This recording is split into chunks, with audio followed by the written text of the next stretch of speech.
இந்த நம்பருக்கு எக்காரணத்தை கொண்டும் நீங்கள் கால் பண்ணக்கூடாது.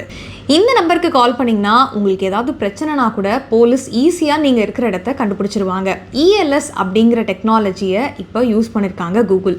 இந்த நம்பருக்கு நீங்கள் டயல் பண்ணிங்கன்னா, அதாவது இந்த நம்பர்னு சொல்லிட்டு இருக்கேன், 112 அப்படிங்கிற நம்பருக்கு நீங்கள் டயல் பண்ணால் மட்டும் போதும். நீங்கள் எங்கே இருக்கீங்களோ அந்த லொக்கேஷனை ஈஸியாக ட்ராக் பண்ணி உங்களுடைய லொக்கேஷனை அவசர சேவை மையத்துக்கு அனுப்பி நீங்கள் ஏதோ பிரச்சனையில் இருக்கீங்க அப்படிங்கிறத காவல்துறையினருக்கு தெரியப்படுத்திடுவாங்களாம். ஸோ இதன் மூலயமா நீங்கள் எங்கே இருக்கீங்க அப்படிங்கிறத போலீஸ்னால் ஈஸியாக கண்டுபிடிக்க முடியும். முக்கியமாக பெண்களுக்கும் வயசானவங்களுக்கும் இந்த நம்பர் கண்டிப்பாக தேவைப்படும், ஞாபகம் வச்சுக்க வேண்டிய ஒரு நம்பர் அப்படின்னு சொல்லியிருக்காங்க. இந்த நம்பரை நீங்கள் ஐஃபோன் யூஸராக இருந்தால் யூஸ் பண்ணிக்க முடியாது அப்படிங்கிறத கூகுள் நிறுவனம் சொல்லியிருக்காங்க.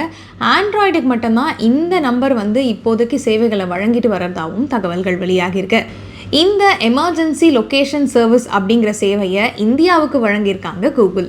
இது வழக்கமான மற்ற நெட்வொர்க் மாதிரி செயல்படாமல் ஜிபிஎஸ் வைஃபையை கனெக்ட் பண்ணி ரொம்பவே துல்லியமாக நீங்கள் இங்கே தான் எக்ஸாக்டாக இருக்கீங்க அப்படிங்கிற லொக்கேஷனோட கண்டுபிடிச்சி உங்கள்கிட்ட கொடுத்துரும் அப்படின்னு சொல்லியிருக்காங்க கூகுள்.